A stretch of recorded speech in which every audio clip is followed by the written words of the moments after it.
O encontro de hoje a gente vai falar sobre uma coisa muito importante, que é exatamente isso: espírito, matéria e física quântica, certo? Que espiritualidade e física quântica é um assunto que todo mundo fala, e só que a gente vai falar de uma maneira muito objetiva, tá? Muito prática. Por quê? Porque a prática é o que nos interessa, né? Teorias aprofundadas e que não têm aplicação não nos interessa, né? Então aqui a gente vai falar, primeiro vamos começar com a física quântica, com a matéria, com a física quântica, e depois a gente vai fechar com o livro dos espíritos, né? Porque é surpreendente que ele falou lá em 1850 um negócio assim, um resumo do resumo do resumo, e a gente vai abrir esse resumo aqui, né? Certo? Então vamos lá. Te lembra da última aula? Né? Lembra? Espírito e matéria? Deus, tá aqui, Deus, né? Criou o elemento inteligente universal, que são os espíritos, e o fluido cósmico universal, que é a matéria. Aí, os princípios inteligente universal se individualizam, individuação, e torna-se um espírito, né? E o fluido cósmico universal se combina fazendo tudo que é matéria e energia, né? E aqui é bem interessante, né? Que o espírito tá lá, né? Nas mãozinhas, né? Certo? E tá aqui o corpo. O marionete é a matéria, é o nosso corpo, né? Tá bem legal isso aqui. Dá para entender perfeitamente. Agora vamos ver como é que funciona isso, certo? Vamos lá. Não vai? Ah, vai. Então, começamos sempre pelo titio Einstein, né? Matéria ou energia? Essa era a grande pergunta no início do século passado, né? Matéria ou energia? O que é isso? Aí o Einstein, né, em 1905, né, ele divulgou a teoria que em qualquer massa possui energia associada e vice-versa. Ou seja, o que a gente pode dizer sobre isso? Então, ele criou uma fórmula que a gente todo mundo conhece, que é equivalência massa e energia. É igual a mc2. Energia igual a massa vezes velocidade da luz ao quadrado, né? No vácuo, né? Tem mais essa. Velocidade da luz no vácuo. Então aqui está o tio Einstein e ele realmente nos tirou essa dúvida. Energia e matéria são a mesmíssima coisa, colocados de maneiras diferentes. E está aí a bomba atômica que não nos deixa mentir. A prova é a bomba atômica, que o cara pegou lá 4 quilos de plutônio, juntou tudo e ele explodiu numa bonita explosão, né? Então vocês podem olhar na internet várias bombas nucleares sendo explodidas. O que é aquilo? A passagem direta da massa, né, para a energia, né? Você libera parte da energia da massa, né? Transforma parte da energia da massa em energia pura e solta imediatamente. Então, pum, aquele cogumelo atômico e tal, né? Certo? Então, por aqui vocês já viram que massa e energia é a mesma coisa. Matéria e energia são a mesma coisa. Isso é importante, tá? extremamente importante para a gente entender o trabalho que a gente faz na espiritualidade. Porque transformar a matéria em energia é o que a gente faz todo o tempo na espiritualidade. Ou energia em matéria também, né? Matéria em energia e energia em matéria, porque isso também a gente pode ir lá fazer exatamente ao contrário. Pegar a matéria, transformar em energia e depois transformar a energia em matéria novamente, né? Lá dá para fazer isso. Aqui ainda não. A não ser, né, no Star Trek, né, que eles têm aqueles como é? Aqueles conversores energia matéria que eles fazem comida por ali e tal, blá, blá, blá. Então, aquilo ali é o futuro. Daqui, sei lá, 500 anos, talvez a gente tenha aquela máquina que transforma energia em matéria. Mas até lá, né? Certo? Então, nós temos aqui o princípio da unicidade, né? Matéria e energia é a mesma coisa, né? Isso é importante para entender. O princípio da unicidade. Agora, assim, outra coisa que a gente é importante a gente ter em mente são as ordens de grandeza. Você conhece bem, né? Certo? Então, por exemplo, a Terra, certo? O planeta Terra, ele tem 6.000, né?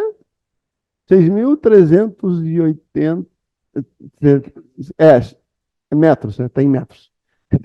Exato, está em metros. É que eu botei 6 mil e poucos quilômetros. O número é bem grande se colocar na escala de metros. Mas, em compensação, se a gente usar essa mesma escala de metros, ou seja, lá, ó, 10 na sétima do metro, né? Certo? 6 vezes 10 na sétima. 10 na sétima do metro. Aqui, no diâmetro do átomo, já é o contrário. Ele é muito pequeno. Extremamente pequeno. Então, ele é 0,0001 metro, né?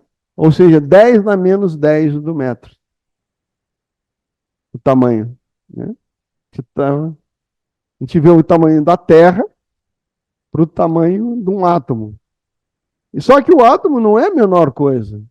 E aí a gente vai aqui para um quark, que a gente já falou do quark na aula passada, que era a menor peça de matéria que a ciência conhece, ou conhecia, né? E o tamanho dele, olha só, quantos zeros tem por metro? Tem exatamente 35 zeros. É muito pequeno, né? Não dá nem para a gente entender. É 10 na menos 35. Ou seja, tem 0 e 35, 0, e mais 35 zeros depois da, da casa. Então é extremamente pequeno. A gente não tem nem condições de pensar.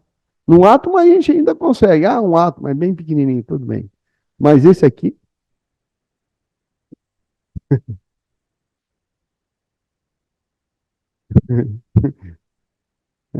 um grão de areia é do tamanho da Terra. Ou melhor, um grão de areia nesse caso é a própria Via Láctea, certo? Então é muito pequeno. Então a ideia da grandeza para a gente entender que as coisas, às vezes, que a gente consegue perceber, que a gente consegue ver, está numa escala muito grande. E às vezes as coisas acontecem em escalas muito menores, né? E isso é importante para a gente ter essa noção, né? Da grandeza e da pequenez, né?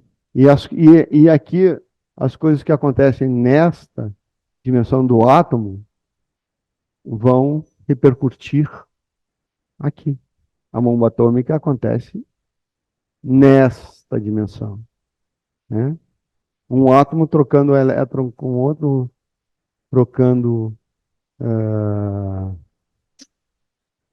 nêutrons com outro e explode tudo, né? A nível atômico. E um átomo, ele também tem, é menor ainda, ele trabalha com quarks, ele é feito de quarks. Ou seja, qualquer coisa aqui, né, que aconteça nesse nível aqui, que a gente, para nós é inconcebível, né? É tão infinitesimal que não, é quase um infinito, né? Infinitesimal, né? Tão pequeno, mas isso aqui, esse plano aqui, interfere nesse que vai interferir naquele. É muita coisa, né? É muita coisa. E a gente não se dá conta que isso é verdade. É por isso que a física quântica, né, ela trabalha nesse nível aqui, entre esses dois níveis, né? E aí pode acontecer qualquer coisa. Por isso que é uma ciência probabilística, né? Porque tem tantas variáveis aí que tem a maior probabilidade de acontecer alguma coisa. Então, vamos lá, vamos falar sobre os quarks agora. Então, os quarks, tá? Que são essas pequenas, digamos assim, seria a menor peça de Playmobil, né, né? Menor peça de Lego, né, da matéria, né, foi em 1961, aqui, ó, 61, né? Einstein, lá em 1905. 1961, ou seja, 56 anos depois, né, foi idealizada por Murray Gell-Mann, né, que é esse cara aqui, é um americano, e Kazuhiko, Kazu, né, é um nome japonês, Kazuhiko, Kazuhiko, né, Nishijima, Nishijima, não, então, certo? Então, e eles dois chegaram a essa conclusão de maneira independente, ou seja, era uma coisa que já estava vindo, né? Dois ao mesmo tempo tiveram essa mesma ideia, esses mesmos chegaram de formas de caminhos diferentes à mesma ideia, né? Então hoje é considerada pela ciência como partícula elementar, a qual outras partículas maiores são compostas como, né, os elétrons, prótons e os nêutrons. Então é uma partezinha que monta as outras, né? É uma peça de Lego que monta outras peças de Lego. E tudo é assim, né? Nós vamos ver a peça de Lego que monta essa peça de Lego. Porque as coisas são cada vez menores, cada vez mais energéticas, cada vez mais vibrantes, né?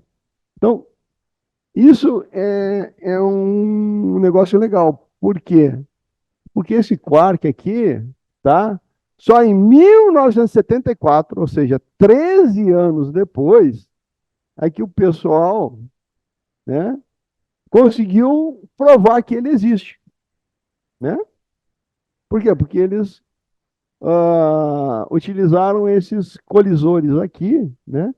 E olha só, acelera, aí dá um monte de volta aqui, aí dá mais uma acelerada e vai para esse aqui grandão. Então ele já está andando ali a uma boa porcentagem da velocidade da luz. Ele está rodando ali. Aí eu mando o outro, né? E em vez de um roda para a esquerda, outro roda para a direita, no sentido anti-horário e no sentido horário. E aí depois eu alinho os dois e bato os dois. Ou seja, é dois trens em alta velocidade batendo de frente um com o outro. E vai rolar pedaço para todo quanto é lado, certo?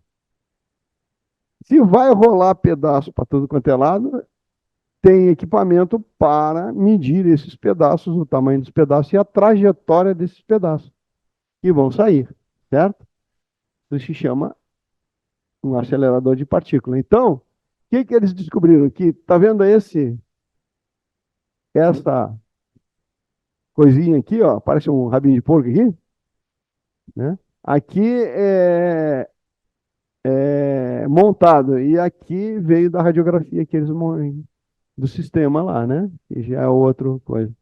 Então, eles descobriram, pô, mas eles já conheciam todas as outras trajetórias, mas apareceu essa trajetória aqui, que, né? Pô, o que é isso? Aí estudaram, né? Pensaram, e disse assim, só pode ser um tal de quark, né? E aí vários quarks que eles começaram a ver, eles chamaram esse aqui, ó, que faz essa espiral, né? De, como é que tá aqui o nome? Né? Charm quark, ou seja, um quark charmoso. Saiu, saiu um espiral, né? Charm quark. Eles têm quatro tipos de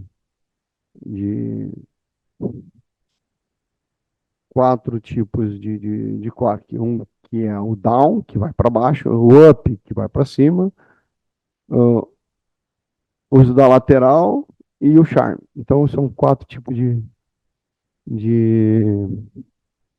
de quark identificados.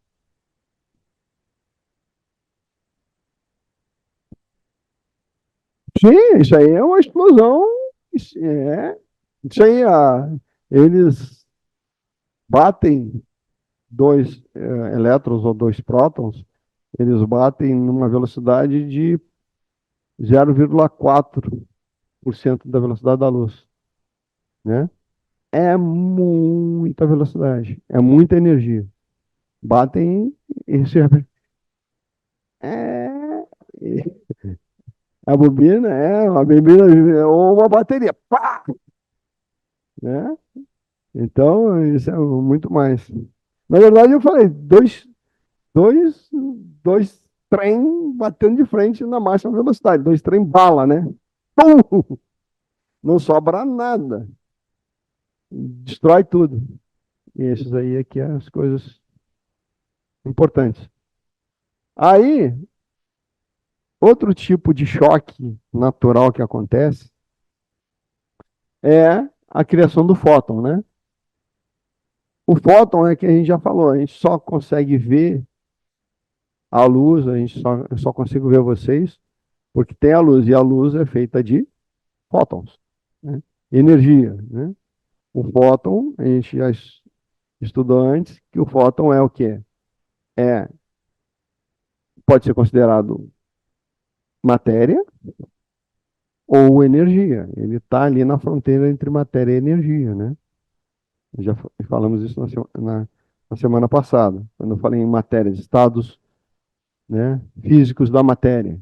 E esse é o único, é o último estágio da matéria. É como se fosse aquele, como é que é o nome daquela, ó, quando você tem líquido e sólido, a água fica variando entre líquido e sólido, ou então gasoso e líquido, né? Certo? É, isso aí é a mesma coisa, ele está entre o líquido e o gasoso, é aquele, a chaleira chiando, né? Ora ele sai, né? Vai se evaporar, aí esfria, volta de novo para a água. Aí fica aquele ciclo ali, né? De líquido e gasoso, até que ele vai embora. Então, exatamente isso é o fóton, né? O termo fóton foi cunhado por Gilbert de Levi em 1926. O fóton é uma partícula que carrega um quanto de energia na forma de radiação eletromagnética, incluindo a luz visível, né? Então, por exemplo, quando você chega num, ali perto daquela chaleira quente, você está fora da- do vapor, né? Você já sente aquele calor radiante em você. Então, esse calor radiante são as ondas eletromagnéticas. Mas se, né, a gente deixou a água sair e aí começa a esquentar muito, começa a ficar vermelho, né? Aquele vermelho, né, da chaleira, já é um fóton que a gente está vendo, né? Já está vendo, já está vendo ficar rubro, né? Então, aquilo ali tem tanta energia, foi dado tanta energia que aconteceu justamente isso, né? A energia vem uma partícula, bate na outra, carrega o, o elétron, ele pula por causa da energia do calor, né? E quando ele resfria, ele volta para cá. Quando ele volta, ele emite um fóton, que é um quantum de energia. Então, isso é bem interessante, né? E funciona assim. Né, senhor? É, ele não me deixa mentir, tá? Sim, exato, exato. E até hoje, né? As hidrelétricas, as termoelétricas funcionam assim. E as nucleares também. Esquenta a água e o vapor da água gera as turbinas e gera a eletricidade. Que é a pedra? Não, é urânio, urânio, urânio. O urânio é a mesma coisa. Ele tem um sistema, né, que ele é instável, né? Então ele está sempre. E aí você fica junto a um monte, começa a esquentar, ou seja, ele começa a transformar matéria em energia. Isso é assim, mas aquela pastilha, dependendo do volume e da quantidade, ela começa a transformar a matéria, ou seja, os átomos, né, os nêutrons e elétrons, diretamente para a energia. Se começar a esse processo se transformar incontrolável, explode. Então, ou seja, uma. É, sim, exato, e por isso que ele precisava ser resfriado. Porque se não resfriar, ele entra, né, que chamam de irradiação máxima, e dali só aumenta. E, na verdade, o que, que é uma usina atômica? É uma bomba atômica controlada. Se ele perder o controle, ele explode, né? Não só no Japão, mas que não chegou a explodir, mas quase, né? Que foi lá em Chernobyl, né? E ele derreteu tudo, né? Esquentou tanto que realmente a parte nuclear desceu, né? Desceu terra dentro, né? Em mais baixo. E os caras jogando água para tentar resfriar, né? Exatamente. Tá? Então, o fóton é um negócio importante, tá? Porque a partir do fóton, do estudo do fóton e de uma experiência conhecido como dupla fenda, né? É que o pessoal começou lá no século XVIII, XIX, desculpe, 1800, século XIX, a estudar alguns efeitos, que é o que nos interessa aqui, né? Que é a experiência com fótons, com a luz, tá? Que é o da dupla fenda. Ora, o fóton, ele comporta com uma onda eletromagnética, tá vendo lá as raias, né? Em duas fendas e interferência de onda, né?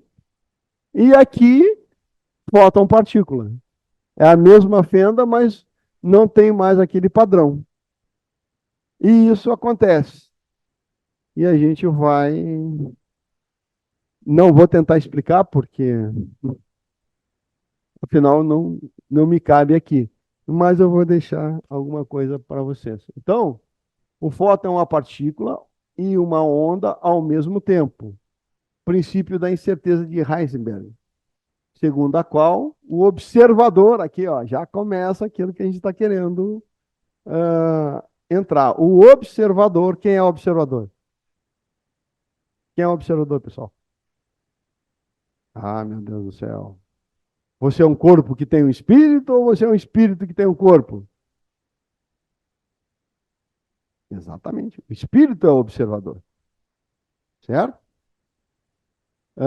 Do experimento, poderia escolher se o fóton se comportaria como onda ou como partícula. Tudo é uma probabilidade, né? Então, vamos lá. Então, nós temos aqui o princípio da dualidade, né? Lá era da unicidade. Matéria e energia é a mesma coisa, né? E aqui, da dualidade, onda ou partícula, né? Certo? São dois princípios importantes, né? E o nosso mundo é dual, né? Tem o yin, o yang, o elétron, o próton, e assim vai, né? O claro e o escuro. Então, esse é o princípio da dualidade mais elementar que a gente conhece, que é o fóton. Ele é energia ou ele é partícula, né? Energia na forma radiante, ou seja, onda eletromagnética, né? Vamos lá. Então, E estamos aqui com o vovô de toda esquisitice quântica, o nada famoso experimento da fenda dupla. Para entender esse exemplo, nós precisamos ver como partículas ou bolinhas de matéria agem. Se por acaso lançarmos um pequeno objeto pela fenda que pode ser uma bolinha de gude, podemos ver um modelo na parede de trás, pois as bolinhas passaram pela fenda e bateram lá. Agora, se colocarmos uma segunda fenda, nós esperamos ver uma segunda tira duplicada à direita. Agora, vamos ver as ondas.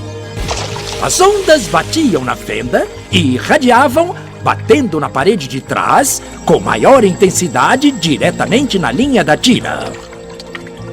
A linha iluminada, na parede de trás, mostra essa intensidade. É parecida com a linha que as bolinhas de gude fizeram, mas, quando adicionamos a segunda fenda, acontece uma coisa diferente. Se o topo de uma onda encontra a parte de baixo de outra onda, elas se anulam. Agora existe um modelo de interferência na parede de trás. Os lugares onde dois topos se encontram são os de mais intensidade, as linhas de luz, e onde elas se anulam, não tem nada. Então, quando jogamos coisas, quer dizer matéria, através de duas fendas, temos isso. Duas linhas. E com ondas, nós temos um modelo de interferência com muitas linhas. Por enquanto está bom. Agora, vamos ficar quânticos. Um elétron é um pedaço bem pequenininho de matéria, como uma bolinha de gude. Vamos jogar uma corrente por uma fenda. Se comporta igual a bolinha de gude, uma linha só. Então, se lançarmos essas coisas pequenininhas pelas duas fendas, devemos ter, como com as bolinhas, duas linhas. O quê? Um modelo de interferência. Nós lançamos elétrons, pedaços bem pequenininhos de matéria, mas temos um modelo igual ao das ondas, não como o das bolinhas. Como? Como pedaços de matéria podem criar um modelo de interferência como o das ondas? Isso não faz sentido. Mas Os físicos são espertos. Eles pensaram, talvez essas bolinhas estejam pulando umas nas outras e criando este modelo. Então, eles resolveram lançar os elétrons um de cada vez. Assim, não teria jeito de interferir em um no outro. Mas depois de uma hora, o mesmo modelo de interferência estava aparecendo. Não existe outra explicação.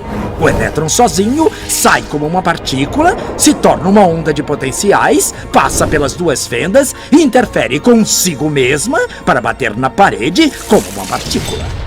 Mas, matematicamente, é mais estranho ainda. Passa pelas duas fendas e por nenhuma.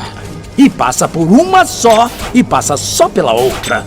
Todas essas possibilidades estão em superposição uma com a outra. Mas os físicos ficaram incomodados com isso. Então, decidiram espiar e ver por qual fenda o elétron realmente passa. Eles colocaram um equipamento medidor em uma fenda para saber por qual delas o elétron passou e seguiu voando.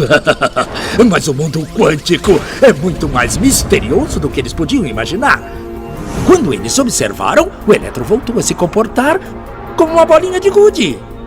Ele produziu um modelo de duas linhas, não um modelo de interferência com várias linhas. Só o ato de medir ou observar por qual fenda o elétron passaria fez com que ele passasse por uma fenda, não pelas duas. O elétron decidiu agir diferente, já que ele sabia que estava sendo observado. E foi assim que os físicos entraram nessa terra estranha e misteriosa dos eventos quânticos. O que é a matéria? Bolas de gude ou ondas? E ondas de quê? E o que o observador tem a ver com tudo isso? O observador acabou com a função de onda simplesmente por observar.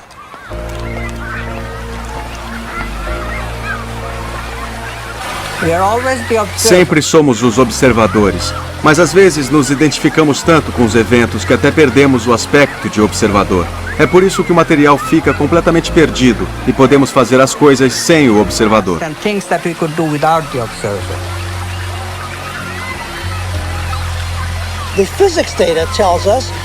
Os dados da física mostram que o objeto propriamente dito é, na verdade, uma simplificação do que chamamos de lá fora. Quando olhamos para partículas atômicas e subatômicas, ou matéria atômica e subatômica de qualquer forma, o que descobrimos é que o jeito como olhamos para isso realmente muda as propriedades do que observamos lá fora.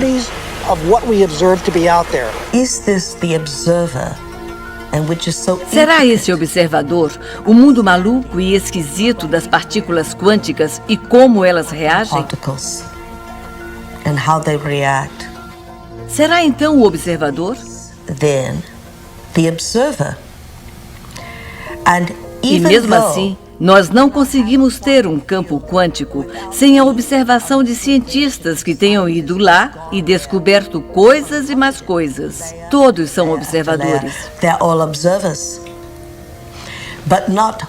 Mas nenhum deles concorda com todos os pontos do campo, porque percebe o campo matematicamente de diferentes ângulos de percepção. Não sabemos, na mecânica quântica, como nos comportar como observadores do mundo. Não sabemos como nos tratar como observadores, como uma outra parte do sistema físico que estamos descrevendo. O único jeito que sabemos como fazer mecânica quântica é com a fórmula tradicional de manter o observador fora do sistema que ele está descrevendo. Quando você o coloca lá, aparecem todos esses paradoxos. E somos forçados a dizer na mecânica quântica coisas como: o livro está fazendo isso por causa da mecânica quântica e eu vejo isso porque eu estou lá e vejo. E é melhor não tentar analisar a segunda parte da frase para aplicar a mecânica quântica nela, porque não vai dar certo. É por isso que existem duas leis diferentes da evolução dos sistemas físicos. Uma que se aplica quando não se está olhando para ele e a outra quando se olha. Mas isso é loucura. Não vamos colocar numa fórmula matemática o ato de um observador consciente chegar a uma resposta. As pessoas dizem: a câmera grava e pronto, está filmado, foi gravado. Você esqueceu de uma parte da equação. Alguém tem que olhar a fita. E até alguém olhar a fita, nada foi gravado. And until somebody looks at the tape, it ain't recorded at all. Quando não está olhando, existem ondas de possibilidades. Quando está, partículas de experiência. A particle which we think Uma partícula que pensamos como uma coisa sólida existe em uma superposição que se espalha em ondas para posições diferentes. E é tudo ao mesmo tempo. No momento em que você olha, ele subitamente escolhe uma dessas posições possíveis. possible positions. Todo mundo que estava ali são grandes cientistas, tá? Grandes cientistas na área quântica. E eu gostei mais daquela parte ali que fala sobre, né? Tá gravado, né? Mas se até alguém olhar, não se sabe. E já aconteceu várias vezes aqui, o ano passado, que eu botava para gravar, no final da aula, não estava gravado. Estava faltando partes e tudo mais. E isso realmente é muito interessante e funciona, certo? Eu realmente tenho muita experiência disso. E realmente, o outro dia a gente estava falando aqui da chave, não é? Não sei se você estava, não foi você que falou da chave? Não, tinha alguém aqui que falou que sumia a chave dele, depois ele não achava, quando foi ver, estava no mesmo lugar que ele tinha deixado. Né? Porque exatamente no último quadro. Que ela tá lá vendo o garoto botar a bola. Ela virou, né? Apareceu um monte de bola em um monte de lugar da quadra. Quando ela volta, tá lá. E é a mesma coisa, você deixou a coisa no local, sai, quando você voltou, não tá mais lá. Onde é que ela apareceu de novo? Né? A chave está embaixo, está em cima, está no outro lugar. E a gente fica catando. Uma hora que a gente não tá nem aí ela aparece. Parece que tem alguém brincando com a gente, né? E às vezes realmente tem. Né? E o que eles estão usando? Física quântica. Né? Bem. Alguma pergunta sobre o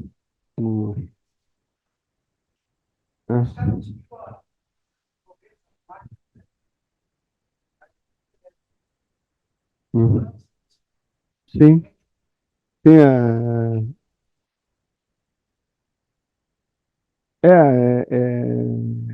a medicina tem muito de física quântica, principalmente a moderna.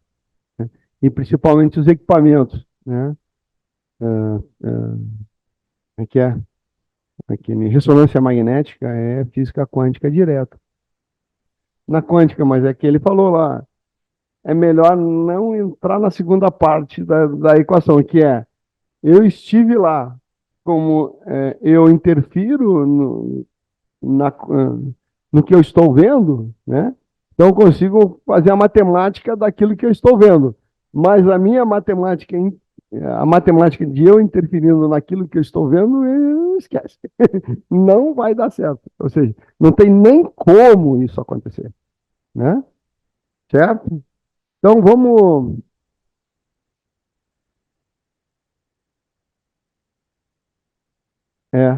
O Masaru Emoto aparece nesse filme.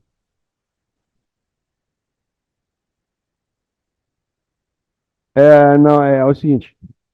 É bem interessante isso do Masaru Emoto, que não sei quem é que falou aqui na última aula, que a água, né? Ele vai lá e bota a água no monge, bababá, aí o outro, a água xingando, a água não sei o quê, e aí você congela aquela água. E a água, quando congela, ela forma cristais, né? E quando é um monge que abençoa a água, não sei o quê, ele faz cristais simétricos muito bonitos, né? E quando é xingada a água, amaldiçoada a água, o cristal dela fica todo torto. E é muito interessante isso. É. Congela depois de ela ser imantada, de ela ser energizada, né? Com o quê? Com, com a energia do observador, né? A água fluidificada é abençoada, é aquela. Então, dependendo a vibração que você coloca na, na água, o cristal se conforma conforme aquilo, né? É extremamente interessante isso, tá? Muito interessante o que acontece. Então, como a gente falou, é energia.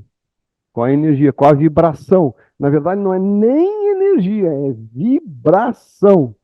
E a vibração, né, a gente entra na teoria das cordas, que é uma teoria mais elaborada do campo quântico, né, que veio há algum tempo atrás, né? Então, a teoria das supercordas, né? Essa teoria postula que toda energia e toda matéria é resultado da vibração de minúsculas estruturas, né? E vibracionais, estruturas vibracionais. Não, a gente não tem nem. É vibração, quase vibração pura, né? Filamentos, né? Vibrantes, né? Música, né? Toca violão, né? Certo? Piano. Aquilo ali é uma vibração de corda, né? Por isso que é a teoria das supercordas. Ela vibra, né? Então, os quarks estariam ligados entre si por supercordas que, de acordo com sua vibração, ou a vibração da corda, ou a vibração dos quarks, né? Dariam a tonalidade, tom, né? Tom. Guitarra, o pessoal gosta de botar em guitarra, gosta de distorcer, fica legal, Pig Floyd, principalmente, né? O rock progressivo, né? Muito interessante. Específica ao núcleo atômico que pertencem, dando assim a qualidade físico-química das partículas que constituem. Então, é uma questão que eu falei lá na ordem de grandeza. Vibra aqui, e o tamanho da corda é muito menor que um quark, né? Ela vibra, ela modifica uma estrutura, né? A tonalidade, a vibração maior da estrutura, que modifica a vibração de um átomo, que modifica a vibração de uma molécula e que no final faz o mundo acontecer, né? Lá do zero, né? Certo? Lá do zero, do infinitesimal, do nada, praticamente. E aquilo é tão pequeno que nada ainda é maior do que aquilo. Certo? Então, é assim que começa. Lá de baixo, lá do infinitesimal, lá do zero, né? Do quase zero, do quase nada, ou do propriamente nada, e vai subindo até eu bater em algum lugar. Bater na parede. A parede aqui é energia concentrada, ou seja, as supercordas estão vibrando numa certa frequência, né, numa certa sincronicidade para que essa parede se torne rígida, né? E consistente, para que ela não suma daqui. Né? Como diz lá, né? Como a gente mostra lá, um átomo pode sumir, mas todos os átomos dessa parede não dá para sumir ao mesmo tempo. Então, ela vai permanecer aqui. Né? Certo? Então, aqui está exatamente as supercordas formando um próton. Então, um próton tem um quark up aqui, outro quark up, e esse quark down, né? E as supercordas amarrando isso aí num conjunto, né? supercordas são considerados como a 12ª dimensão. 11ª, desculpe. Já estou lá na frente já. Então, segundo Steve Hawking, né? Ele, até pouco tempo atrás, eles tinham 3 dimensões: altura, largura e comprimento, 4 dimensões, tempo, 5, 6, eles começaram a tentar explicar toda a realidade, né, tudo que acontece, só acrescentando dimensões nos cálculos. 5, 6, 7, 8, 9, 10. Até 1980, tinham chegado a 10 dimensões. 10. Não, tá, tudo bem, 10. Beleza. Só que aí veio a teoria das cordas. E aí acrescentou mais uma dimensão nos cálculos. Né? Uma matriz era 10 por 10, agora é uma de 11 por 11. E cálculo matricial para quem gosta.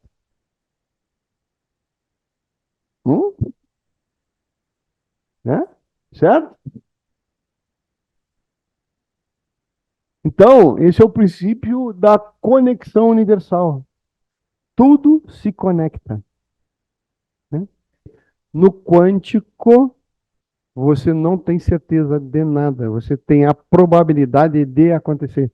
E pode não acontecer. Então, no universo, assim, macro, ele é muito mais determinístico. Certo? É determinístico. E no infinitesimal, no extremamente pequeno, é probabilístico. O que ela está fazendo? Observando. Então, quando o observador não observa, a bola, a probabilidade da bola estar em qualquer lugar. Né? Certo? É aquele negócio do elétron lá atrás. Né? O elétron passou pela fenda esquerda ou pela fenda direita? Ou passou pelas duas? Tem uma prova, ou passou por nenhuma. São 3. Sim, não é bem na mesma proporção, mas é uma probabilidade, tá? Certo? Tem probabilidades maiores e probabilidades menores. Estudo de probabilidade. Né? Aí, nesse caso das bolas ali no campo de basquete, que eu acho super interessante, quando ela está olhando, o garoto está lá com uma bola só. Beleza. Mas, quando ela se vira, aparece o quê? Todas as possibilidades em potencial. E ele mostra, naquele campo quântico, né? Como se fosse um campo quântico, todas as possibilidades da bola estar naquele campo. Por isso que apareceu 500 bolas batendo em todo o campo. E aí, quando ela se vira de novo, olha só, o observador deixa de observar. Né? Então, lá atrás, caos total, qualquer coisa. Então, probabilidade imensa. Todas as probabilidades da bola estar em qualquer lugar do campo. Mas quando ela se volta, ela passa a ser observadora. Então, o campo te dá um só posição. O observador, como o nosso amigo falou ali, o observador é o espírito. Nós vamos ver isso um pouquinho mais tarde. Calma! Então tá. Então o problema das cordas. Vamos lá. Certo? Problema das cordas. O que está definindo a tonalidade vibratória das supercordas? O que define o tom, a frequência, né, a amplitude que ela está tocando? Qual é a nota que eu estou tocando na guitarra? Ou então, tum, tum, tum, tum, tum. Então, qual é essa nota, né? Qual é essa frequência? E como relacionar as 5 teorias de supercordas existentes. Então, esse cara, como eu falo lá, eu entro e observo. Aí cada um entrou e observou de um jeito. E aí eu tenho 5 observações diferentes.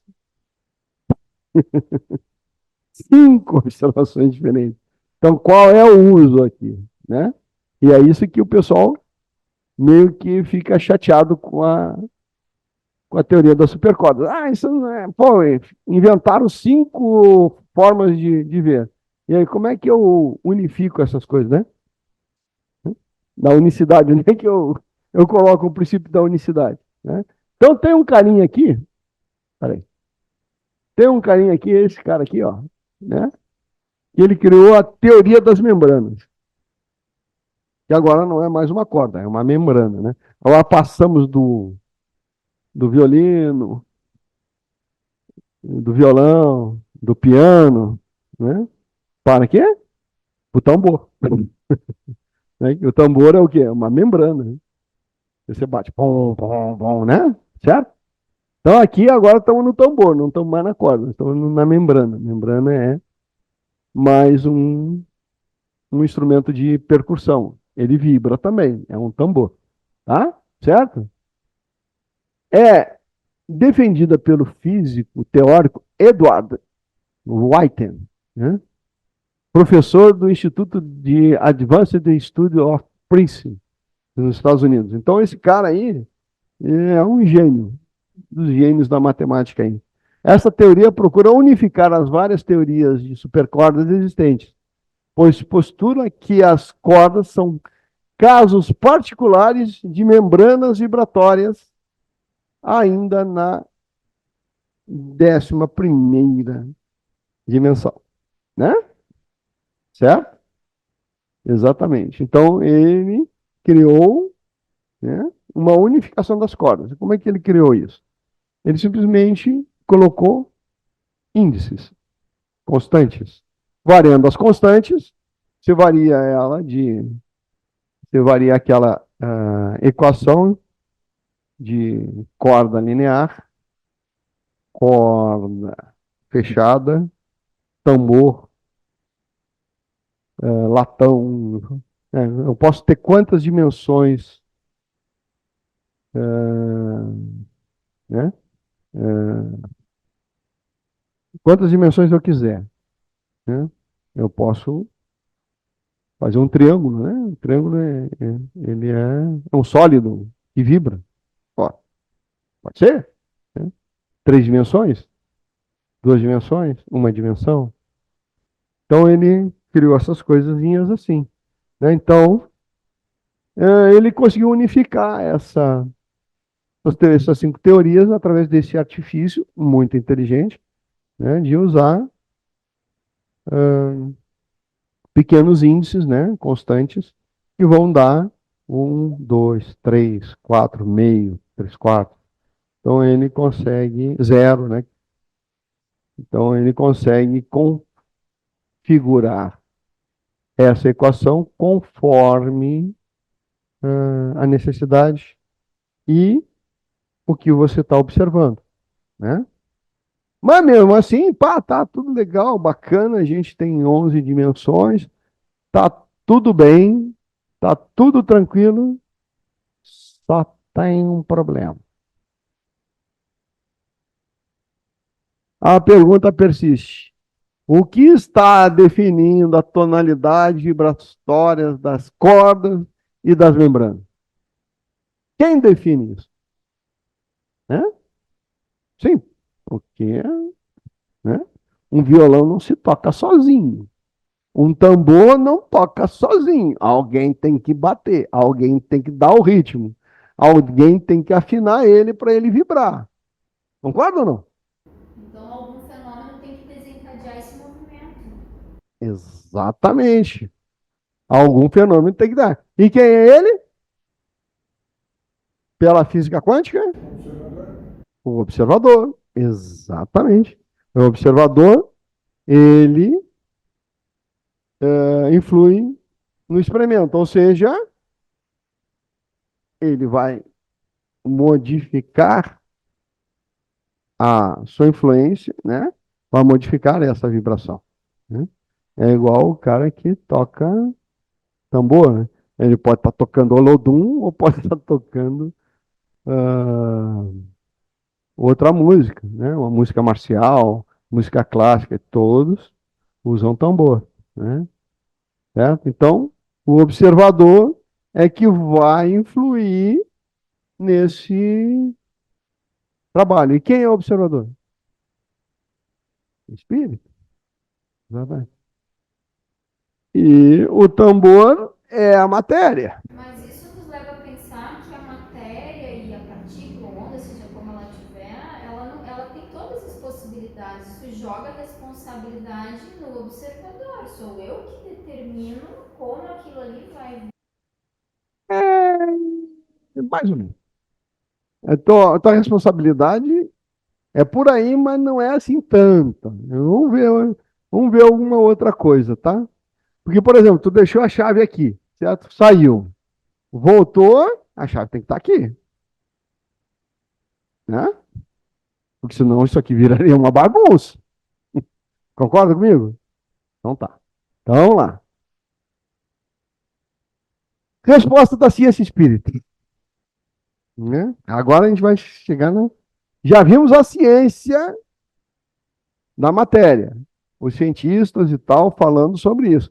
Eles chegaram à conclusão que o observador resolve a situação. Influi mesmo no que aí você está acontecendo a nível, né, infinitesimal, que reflete no aqui em cima e que reflete na própria galáxia, né? Certo? É uma soma de probabilidades que vai subindo, né? Aqui embaixo é probabilístico, aqui em cima é determinístico. A diferença é grande, porque as coisas vão, né? As probabilidades vão acontecendo e vão subindo, né? Até que determina. Ou seja, por isso que essa sua cadeira que tu está sentando aí, ela não se desmonta, nem some. Imagina, né? Tu está sentado assim, puf. No mundo quântico, isso acontece. Mas aqui, no mundo macro, isso não acontece. Some um, dois átomos, três átomos, 10 átomos, 100 átomos, mas tem bilhões de átomos. Sumiu, voltou, não sei o quê, trocou de lugar, não faz diferença. Né? Entendeu? Não faz diferença essas pequenas variações. Né? Importante é que no conjunto a cadeira esteja aí para a gente sentar. Né? Certo? Então, a resposta da ciência espírita. Livro dos Espíritos, pergunta 30. A matéria é formada de um só ou mais, ou de muitos elementos. Né? Certo? A matéria é feita de um elemento só ou de vários? Né? De um só elemento primitivo. Quem é esse que a gente estudou agora? Esse elemento primitivo? São os quarks, né? Os corpos que considerais simples não são são os verdadeiros elementos. Os corpos simples que eles falam é o átomo naquela área. E nem átomos os caras entendiam, né? Mas as substâncias que eles estavam pesquisando e tal, né? Então, estamos em 1860, né? Então já fica mais difícil ele falar alguma coisa, né? Vamos combinar que 1860 é 1860, né? É quase a idade da pedra tecnológica, né? Então, o pessoal ainda está tentando descobrir as coisas. Então, como é que o espírito... uma coisa que eu sempre falo, os espíritos não trazem informações novas, tecnologia nova, conceito novo para a humanidade. Eles usam o que a gente tem, né?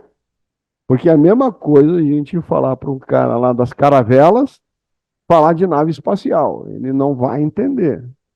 Então ele vai dizer, não, é um navio, uma caravela que ela flutua no espaço.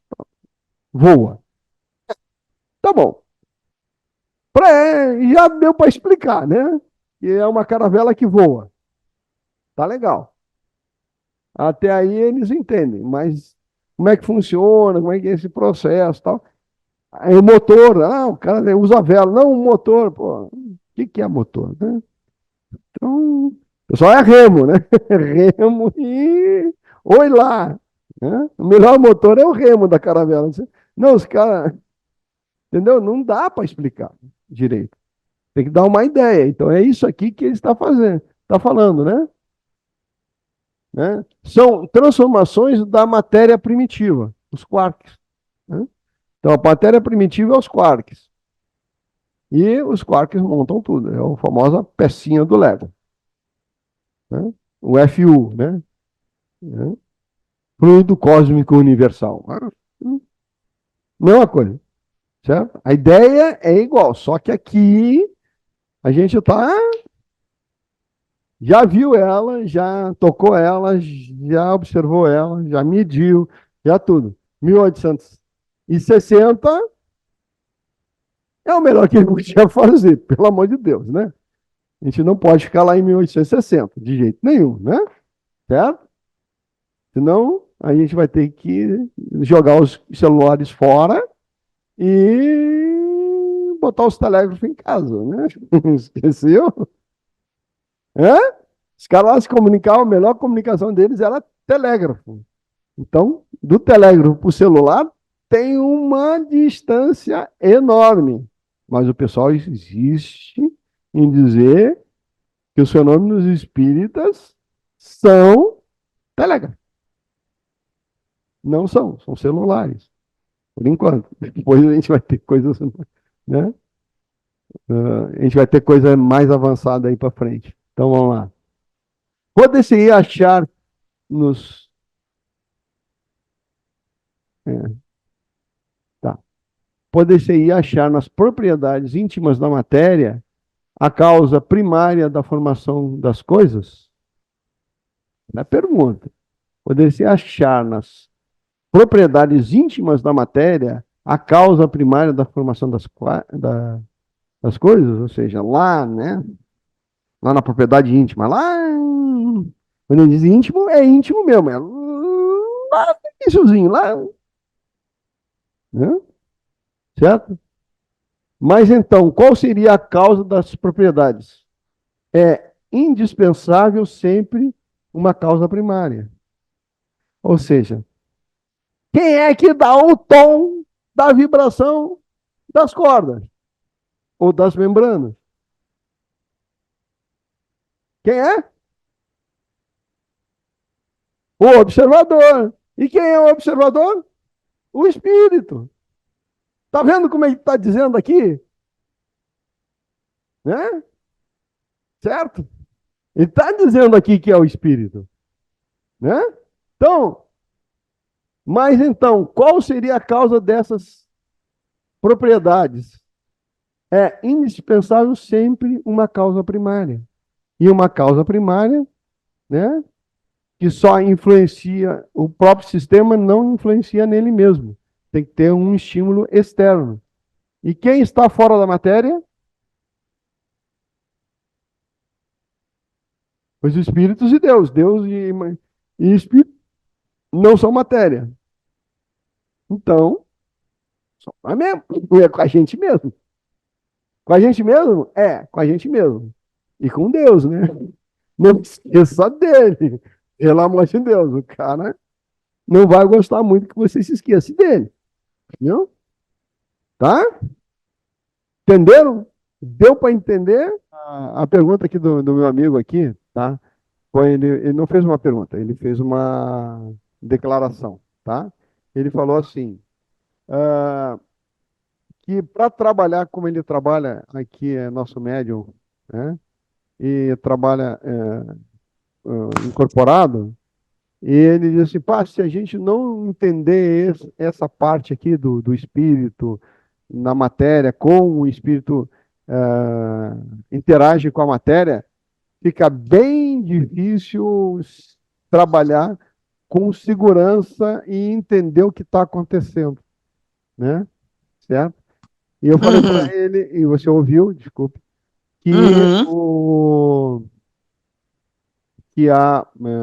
infelizmente, assim como eu passei esse conteúdo, muita gente, e eu sei disso, porque eu já dei esse curso lá no Livro dos Espíritos, né, quando ele fala de espírito e matéria, o pessoal ficou bem brabo comigo quando eu falei essas coisas.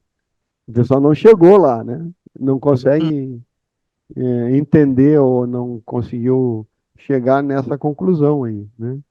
Então, é bem interessante. O que que a senhora Eu pode nos falar concordo, sobre isso? eu concordo plenamente quando você fala da questão do telégrafo e do celular, né? Uhum, A espiritualidade foi fundamental e é fundamental para nós atingirmos os objetivos que nós estamos tentando atingir hoje, que sim. é o unir o, Uhum, sim, o, o religioso, que é filosófico, e sim. justamente a questão da ciência. Nós precisamos entender num conhecimento e num nível maior, não é? Lá Uhum, atrás tinha que se falar somente da questão religiosa. Nós não estávamos preparados para termos conhecimento da questão científica, que naquela época também não tinha um sim. esclarecimento maior. Então, É. nós precisamos entender tudo isso. Então, para um médium que ele veio da escola dita kardecista, não é? Uhum. É muito difícil se deparar com tudo isso. Você fica pensando que você está duvidando da sua própria fé, Não, não mas isso é? aqui não tem nada a ver com fé, né? Não, não tem nada a ver com fé. É esclarecimento científico para você aprender e saber lidar com essa situação, Exatamente. né? Exatamente. Foi como eu disse semana passada, há 40 anos atrás, as manifestações, as visualizações eram diferentes. E é isso que muito médium está sentindo. E tem desejo de ter esclarecimento. É. E quer que fique igual. Não quer se atualizar. O pessoal realmente, Não, e para se atualizar, precisa de um curso como esses aqui, como outros, que realmente uhum. trabalham a ciência espírita, né? Aham. Que vão fundo na ciência espírita. Mas não a de Uhum. 1850, 1860. Tem que ser aplicada na nossa realidade aqui, Uhum. né? No mundo, Quando no você século estava XXI, falando, não no século XIX, quando né? você estava falando no início da aula, que postou as questões da física, eu disse, gente, se eu tivesse aprendido física há 50 anos atrás, quando eu fiz vestibular dessa forma, nossa, seria maravilhoso, porque foi tão difícil visualizar aquilo Aham, que nós não tínhamos ideia materialmente de como era, sim, que era um bicho de sete cabeças. Hoje não, você vê e entende melhor aquilo. é, E é justamente esse comparativo que eu faço. uhum. É, então, Né? física e espiritualidade, na verdade, é praticamente a mesma coisa. Exatamente. Hum. Valeu. Então, alguém mais nesse curso você vai ouvir direto. Vai entrar em choque com tudo o que você conhece, né? Que exatamente a, a visão desse curso é te dar a ciência espírita. Agora, a parte filosófica e a parte religiosa, bom, aí Aí você é outra. procura numa casa espírita normal que eles são bons nisso. Agora, a ciência é aqui. E Kardec já tá aqui, ó. Quer ver? Kardec já estava aqui, ó, né? Sim, não só Jesus, mas antes disso, se você olhar as leis herméticas de Hermes Trismegisto, aquilo ali é física quântica, né? Ó, tudo é vibração, né? Certo? E aí vai. As 10 leis dele é tudo física quântica. Você precisa entender que Jesus tentava falar para pastores, pessoal bem, né? Que não entendia absolutamente nada.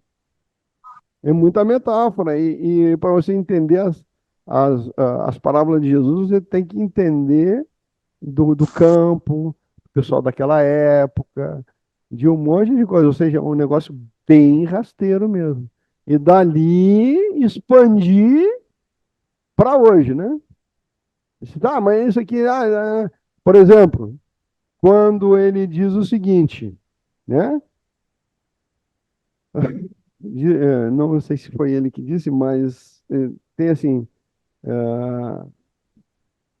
a caridade, tá lá, a caridade cobre multidão de pecados, né? Certo? Ah, ou outra, né?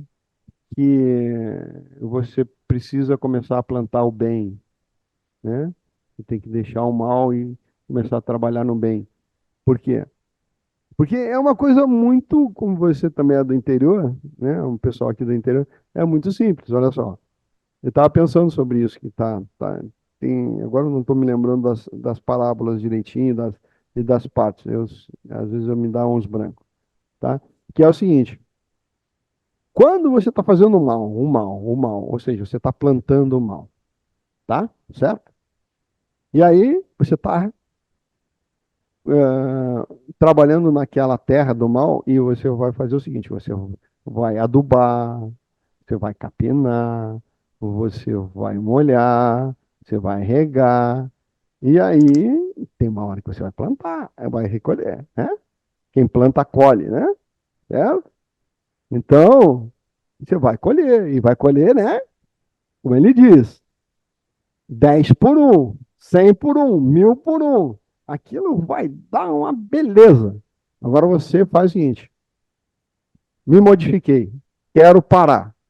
Beleza. O que você vai fazer? Essa terra, esquece. Vou cuidar da lavoura do bem. Vou começar a plantar coisas boas, vou começar a regar coisas boas, a, a limpar a horta e tal. E aquela do mal vai ficar o quê? Abandonada. Certo? E o que acontece quando você abandona uma plantação? Ela tende a ser destruída. Exatamente. Ser destruída. Exatamente. Vai secar uma parte, o brejo vai matar, tal. Então, o que você vai colher dali? Que a colheita, né, é obrigatória, certo? Mas você vai colher. Você vai colher 10 por um, 100 por um, 1000 por um daquela colheita do mal que você fez? Claro que não. Vai colher, sei lá, 1 por 1000, né?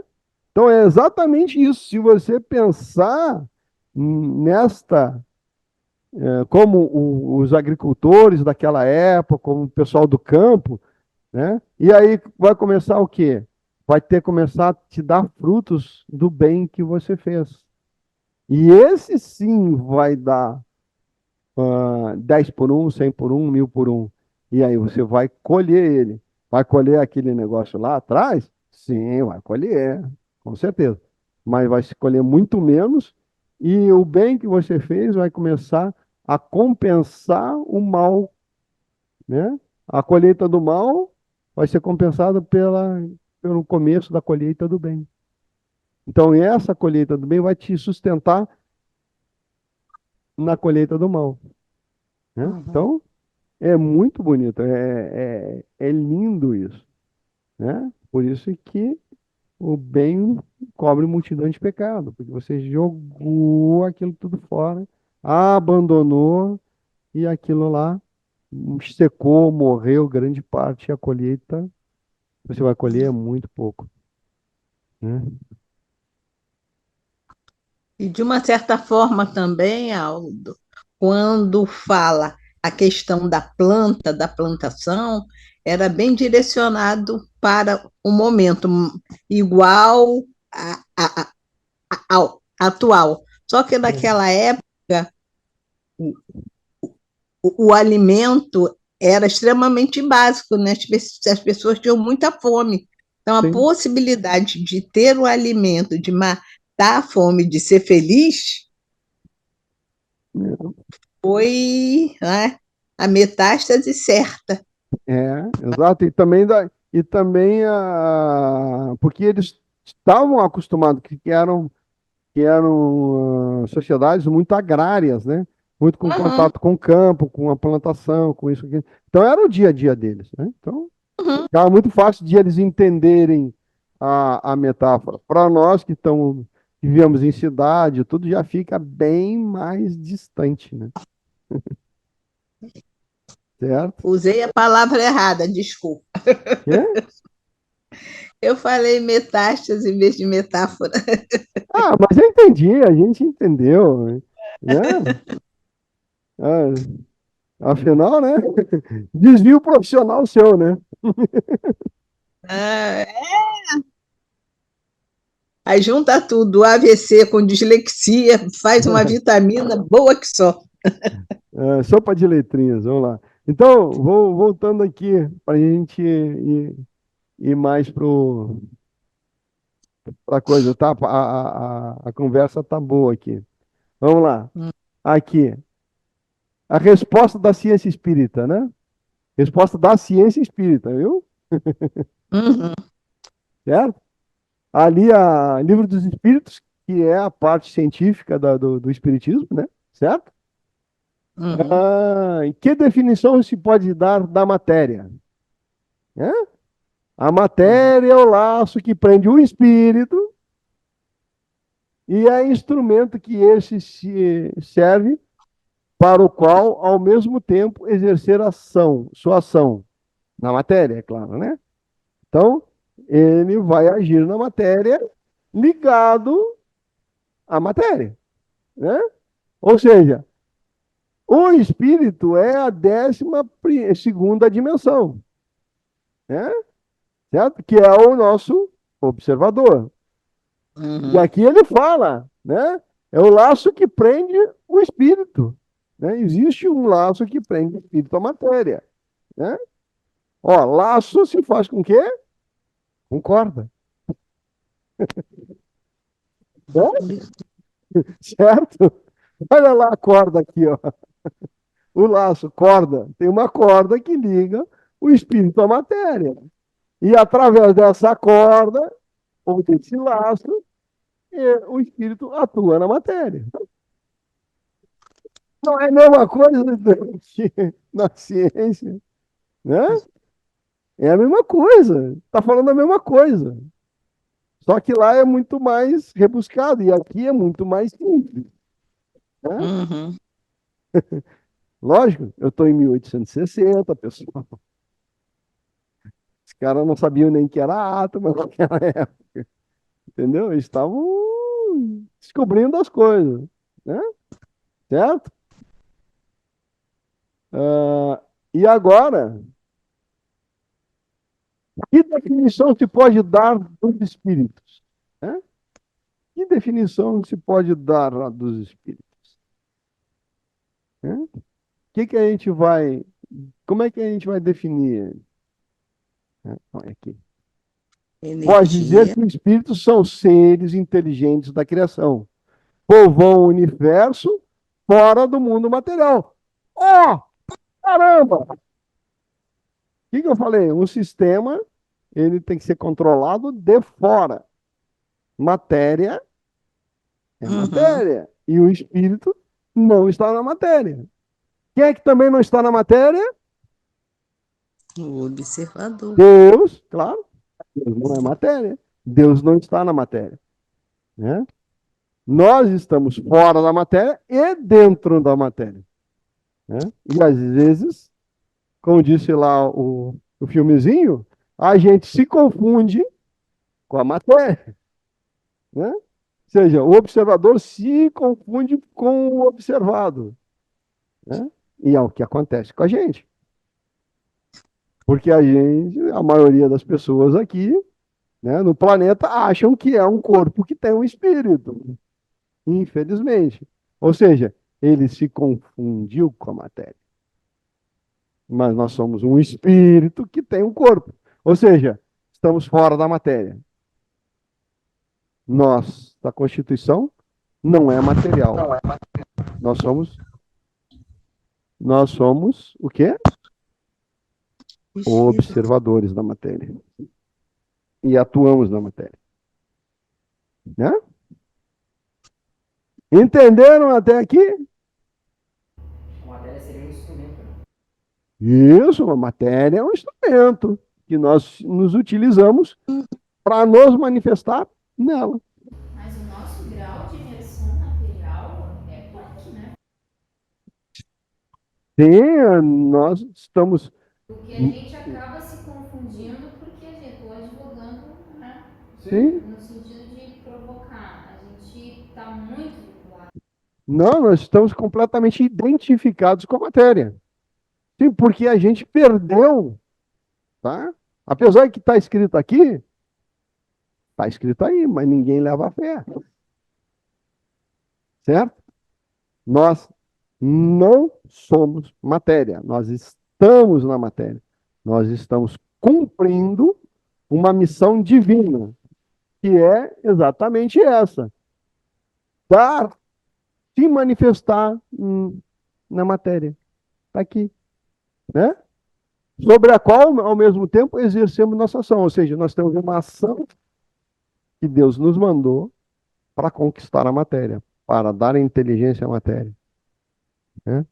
Para agir na matéria. E para a gente agir na matéria, a gente tem que aprender a usar a matéria. Nos seus diversas densidades. Né? Que depois a gente vai estudar daqui a 3 ou 4 aulas, a gente vai falar sobre os planos, né, da criação. Né? Que é o plano átmico, búdico, mental inferior, mental superior, né? Astral, etérico. E nós estamos falando do físico. Fala, senhor. Pergunta. E essa matéria? Vai se decompor, tá? Essa matéria se decompõe, sim. Ela... O espírito se manifestando com reflexo da matéria ainda. Vamos dizer assim, eu não sei se eu entendi a tua pergunta. Quando a gente faz essas captações aí, esses espíritos... Sim, não, mas o problema é o seguinte, olha só. Nessas captações, tá? Eles se deterioram. Mas por quê? Eu já falei aqui da semana passada. A matéria astral ela é ideoplástica, né? Ideoplástica, ou seja, pensou, criou. Se ele pensa, né? Se a mente dele travou, né? Certo? No acidente, que ele se arrebentou todo, ele está travado naquilo. Então, o que vai acontecer? Como é ideoplástico, ele vai aparentar, sofrer e tal, lá na matéria astral, que já morreu aquele corpo, já foi destruído, arrebentado, ele ainda está na cabeça dele que ele está com o braço quebrado, que ele não tem fígado, que ele está com cirrose, que ele levou um tiro, que a faca que cortou o pescoço dele está ali ainda, né? E o pescoço continua cortado. Então, ele está pensando isso. Aquele observador está atuando na matéria ainda. E muito forte, porque no astral é muito mais fácil. Né? No astral é muito mais fácil você criar e descriar. Ou seja, transformar a matéria em energia, matéria astral em energia, e energia astral em matéria astral. É igual a MC2. Lá é muito mais fácil do que aqui. Né? E você cria com o quê? Com a mente. Com as tuas ideias. Né? Certo? É isso aí. Nós vamos falar isso mais na frente, mas vamos... Então, vamos falar da 13ª dimensão. Né? Há 2 elementos gerais no universo, a matéria e o espírito.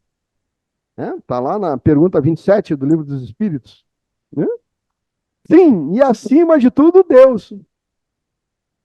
Então, estão falando, ó, Deus está lá em cima, né? É a dimensão máxima, 13ª dimensão, tá? Sim, acima de tudo, Deus, Criador, Pai de todas as coisas. Deus, Espírito e matéria, né, constituem o princípio de tudo que existe, a Trindade universal. Então, e aqui ele colocou certo. Deus, né? Deus, Espírito e matéria. Ou seja, matéria está em último lugar. Certo?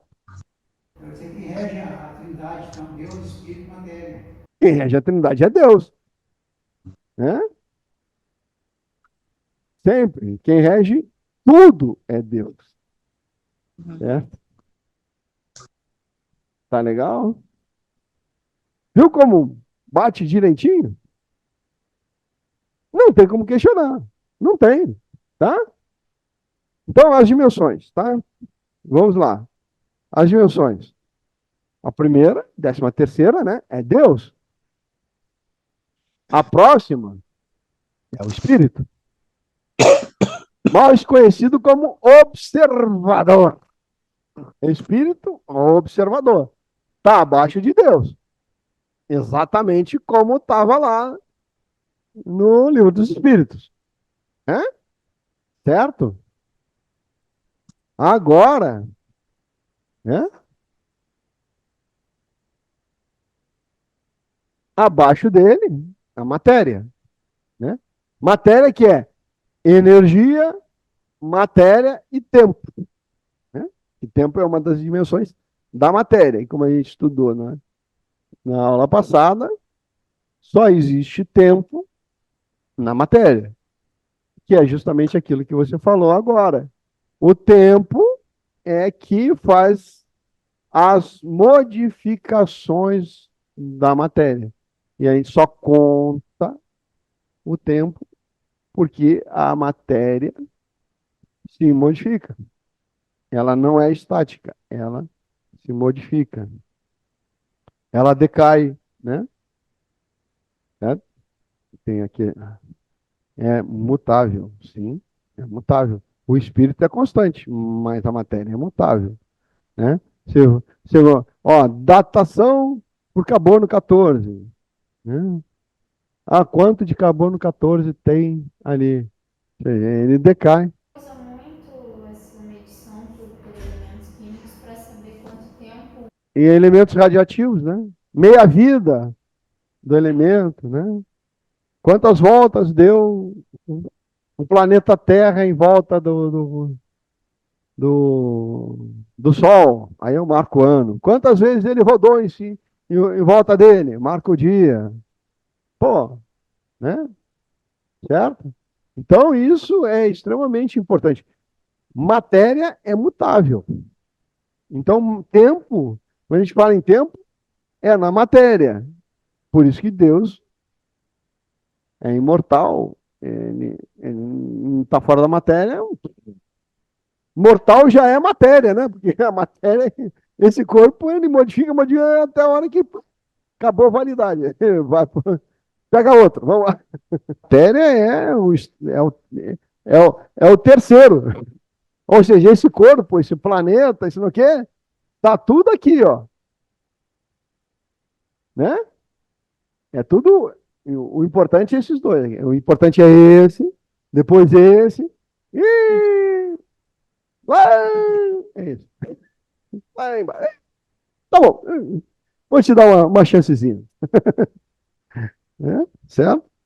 Agora vamos ver como é que isso funciona. A síntese, né? Olha lá. Até sair da frente. Deus, né? Certo? Ilumina.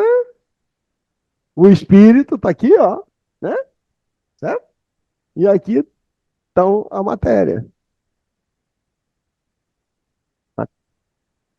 Ah, meu Deus. Vamos de novo.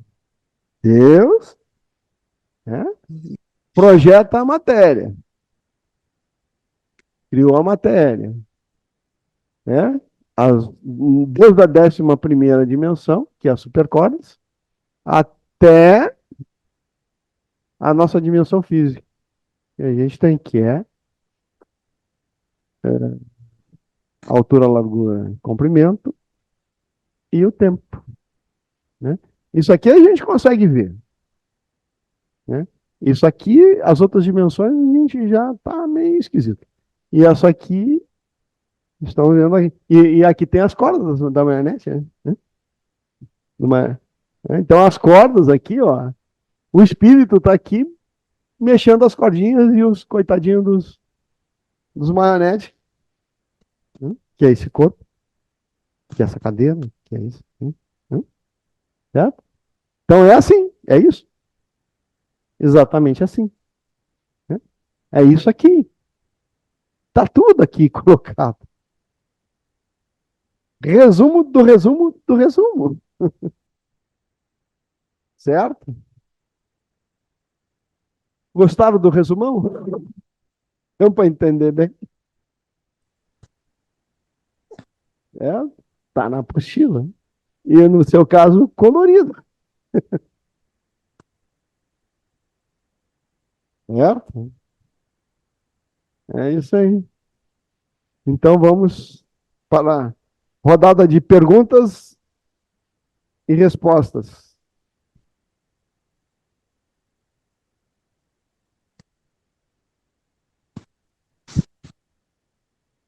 Lília, Oi, tem estou alguma aqui. pergunta? O que tu achou disso aqui? O que achou dessa síntese toda aí da aula de hoje? Ó, a síntese eu achei muito boa, que eu gosto muito de síntese. Mas você, né, você propõe uma visão diferente da visão histórica. Então, nós escutamos a vida inteira outras definições. É a que você está falando, mas numa linguagem mais moderna. Sim. Aí a gente demora um pouquinho a assimilar tudo isso. Apesar que eu venho de uma instituição, não é, que foi fundada por médicos que Uhum, pertenciam à Federação Espírita Brasileira, e uhum, eles queriam uma nova definição e uma nova visão da questão espírita, né? Aí eles se retiraram e há 80 e poucos anos fundaram a MERGE, né? uhum. Só que a gente tem que se acostumar, porque a questão tradicionalista está tão arraigada, a questão religiosa está tão arraigada, que nós precisamos nos acostumar com essa nova situação, né? Uhum. Para mim fica mais fácil, porque eu venho dessa instituição. Você tem uma abertura maior, né? É mais fácil para mim visualizar, Uhum. apesar que toda essa sua nova proposta me leva ao entendimento de questões particulares como médium. Sim, Tem nós vamos coisas falar dos que médios você. depois, no próximo curso. Então, por isso que eu hoje estou na observação, só estou olhando, vendo como é. Uhum. E estou gostando das aulas. Ah, então, mas isso me honra profundamente, né? Com certeza. Me honra profundamente você estar assistindo essas aulas, porque eu sei que lá na MERJ vocês querem realmente voltar à ciência espírita com força, Uhum, né? uhum, E eu humildemente dou a minha contribuição, né, para vocês, né, retomarem isso com uma outra visão, que é a mesma visão que Kardec tinha, né? Se você pensar bem, é a mesma visão que Kardec de ir lá, esmiuçar e ir com as ferramentas, com as parcas ferramentas que ele tinha, né? Nós aqui agora temos mais ferramentas. Não só o médium, mas também toda uma ciência que colabora com a nossa visão, com a nossa explicação, né? uhum, E eu acho bem interessante. Tanto é que aqui, viu, Lila, aqui é, é uma, é um espaço que, na verdade, é um centro de pesquisa espiritual, né? Aham. Nós somos um centro de pesquisa espiritual, né? Então, a gente está sempre aprendendo, sempre criando novas técnicas, sempre observando, perguntando, observando. Temos vários atendimentos filmados, né? Então, temos uma grande biblioteca, digamos assim, que precisa ser estudada. Alguém tem que parar e assistir tudo e fazer as suas observações e tudo mais, né? Porque tá ali, tá tudo documentado em vídeo, em áudio, né? Então, e a própria apostila, ela vem muito disso aí, né? E é engraçado que aquela palestra que eu dei para vocês lá, né, mediunidade no mundo de regeneração, ela tá na apostila. E você recebeu. Eu recebi, mas devido às chuvas, eu não consegui imprimir. Não, tudo bem, mas você recebeu a apostila. Não recebi, muito E obrigada. tá lá, né? Aham, E que tá lá a bom. apostila Feliz. e É. tá muito, muito legal, tá? Então tá, pessoal. Mais alguma pergunta? Algum esclarecimento? Sentido assim desses componentes da energia, da matéria, eles estarem presentes na fonte. Sim. Eu tenho dificuldade com esse distanciamento entre Deus e o observador. Não, calma. Não. Eu entendi. É o seguinte, ó, tá? Não, você não está equivocada. Não está equivocada. Você não está vendo o panorama geral, tá? Seguinte, eu já falei aqui na aula passada. Nós estamos num planeta, certo? Nós estamos na maior densidade de matéria que existe. E nós temos um planeta que é muito grande, certo? Ele é enorme, né? Os planetas habitados no astral, eles são todos mais ou menos do tamanho entre Lua e Marte. Vênus também, não, Vênus é quase do tamanho da Terra. Lua e Marte, tá? São planetas pequenos. Ou seja, tem uma força telúrica, você já sabe o que é, né? Menor. Então, as coisas trabalham menor, são mais fáceis.